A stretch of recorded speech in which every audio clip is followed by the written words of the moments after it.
Guys, I have some pretty major news. We have CAD renders of the 2021 iPad Pros, and on face value, it looks near identical to the 2020 model. So exactly what has changed? Well, actually, if you delve into the images and analyze them, you might notice a few key changes. For example, the presence of a fingerprint scanner, the alteration of the dimensions of the 11-inch model. So the 11-inch iPad Pro could be getting smaller. And also we have less speaker holes on the side, which could have an effect on sound quality. And on top of that, we have a slightly different camera bump. So there are a few subtle changes which could illustrate to us what to expect with the 2021 refresh. And so today I thought I'd delve into it. And so without further ado, make sure to like and subscribe, click that notification for the latest Apple news and rumors. And with that being said, let's just tuck in. So I do want to say the source of this information is 91 Mobiles and My Smart Price. Now they've actually given us CAD renders of upcoming iPads in the past, but they haven't been very accurate. For example, they said this would be the iPad 8. This would be the budget iPad. Clearly, I don't know what they're thinking over there, but that was never going to be the budget iPad, and so maybe this information could be false, and so take everything I say with a pinch of salt. But unlike the outlandish iPad 8 rumor, this seems to be more realistic and also corroborates with other sources and their information too.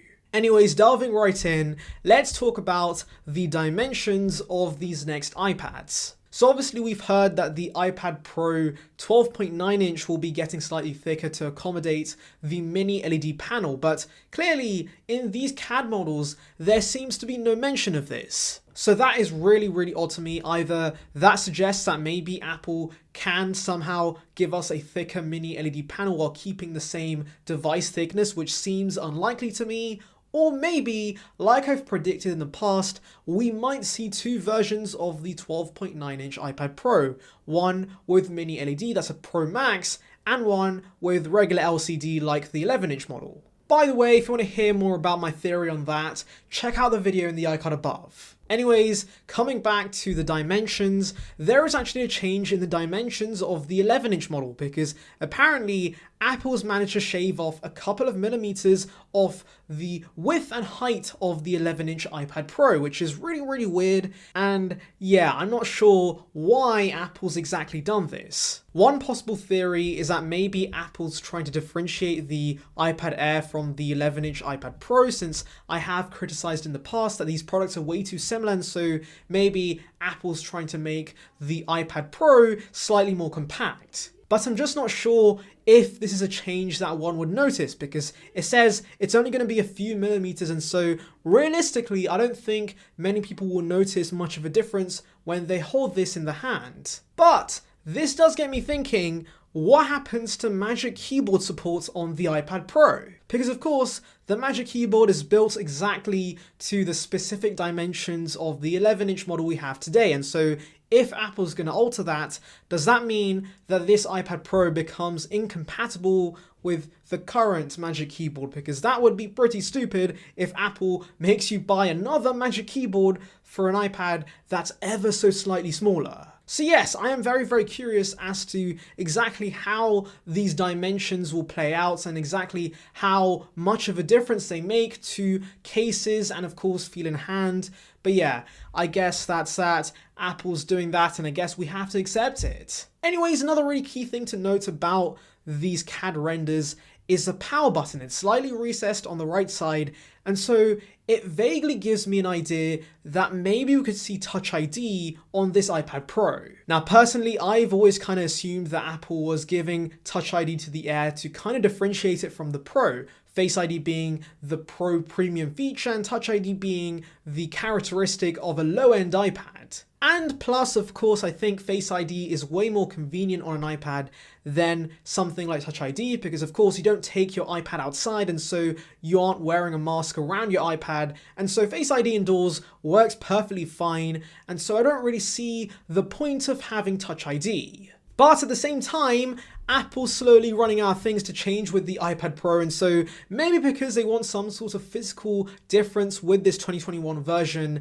they're giving us Touch ID. Plus, of course, I can't complain, having Face ID and Touch ID is just more biometrics and of course gives people options.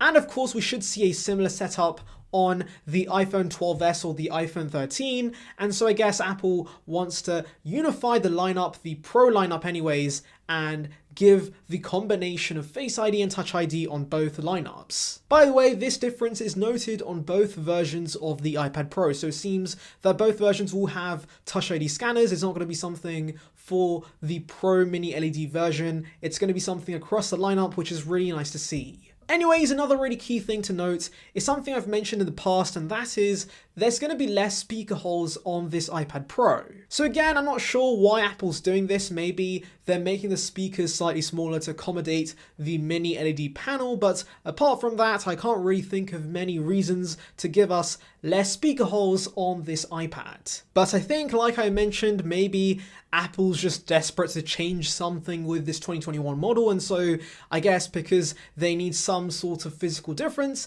they're giving us less speaker holes on this 2021 refresh. Now, in terms of whether this will affect sound quality, we did have a report in the past claiming that actually the speaker quality is going to improve, and I've heard that Apple's been working on technology to make the physical capacity of speakers smaller but make them louder. I have no idea how that works, but some sort of Apple magic will make that happen, and so maybe Apple's implementing that technology into the iPad Pro.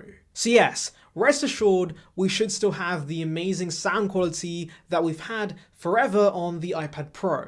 And finally, we come to the last kind of irrelevant change, and that is the camera bump. The camera bump is going to be slightly altered. We've heard this in the past. Apple's making the chassis slightly thicker, and so the camera bump isn't going to stick out as much and the lenses won't protrude anymore. And of course, that is a welcome change because I hate how the lenses on every iPhone and every iPad protrudes and sticks out. It bugs me all the time. And of course, like they mentioned, the camera lenses protrude less in these CAD renders. Not the biggest change in the world, I'll admit, but again, it is welcome, and I'm happy that Apple is slowly getting rid of that horrendous camera bump. Now, another thing this CAD render shows us is the presence of the dual camera system we've had on the 2020 model. So there won't be a triple lens camera as some leaks have suggested. It's going to be sticking to the regular and wide angle setup we have right now with, of course, the additional capabilities of LiDAR. Now, I can't really figure out from these images if the lenses themselves are actually bigger, and so I can't really determine whether we'll be seeing the iPhone 12 Pro Max's cameras in this iPad Pro. But to be honest, I'm sure lots of you guys aren't really wanting that badly, and so even if this iPad Pro refresh sticks to the same old cameras we've had for a while, I think that's completely fine for a lot of us doing the odd iPad photography now and then. So yes, I think the lack of a camera improvement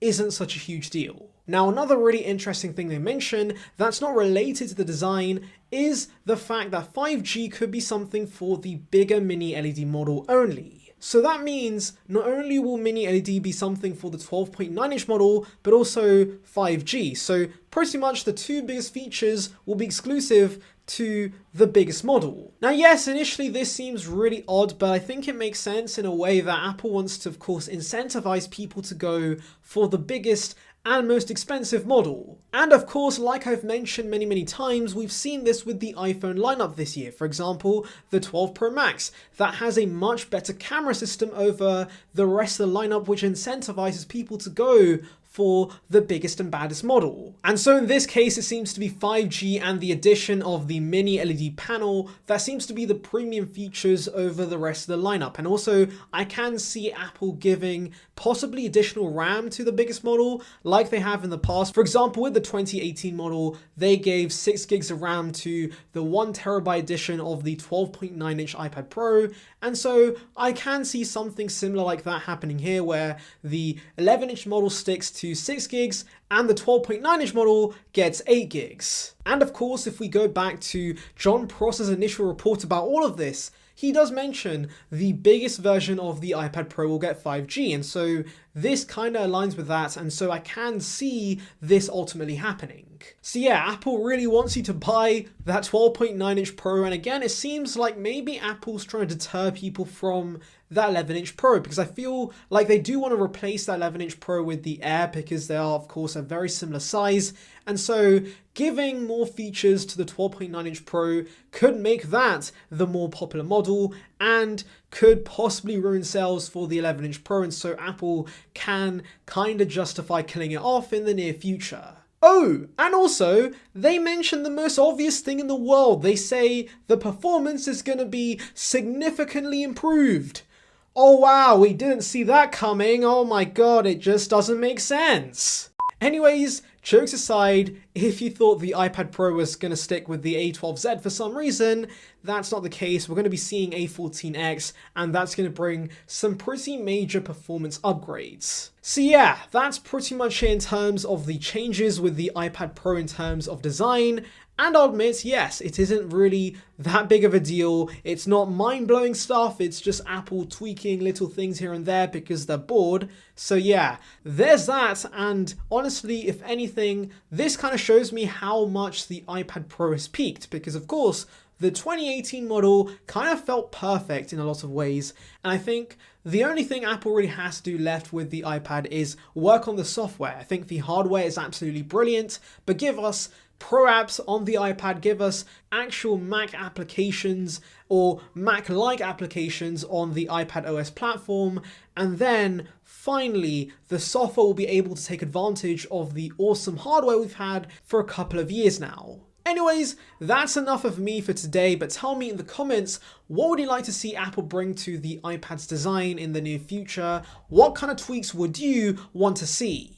Anywho, on that note, thank you guys for watching. Make sure to like and subscribe. Click that notification for the latest Apple news and rumors. Check out a video here in the icon above about the MacBook Air launching in 2022. And I'll see you guys in the next one. See ya, peeps.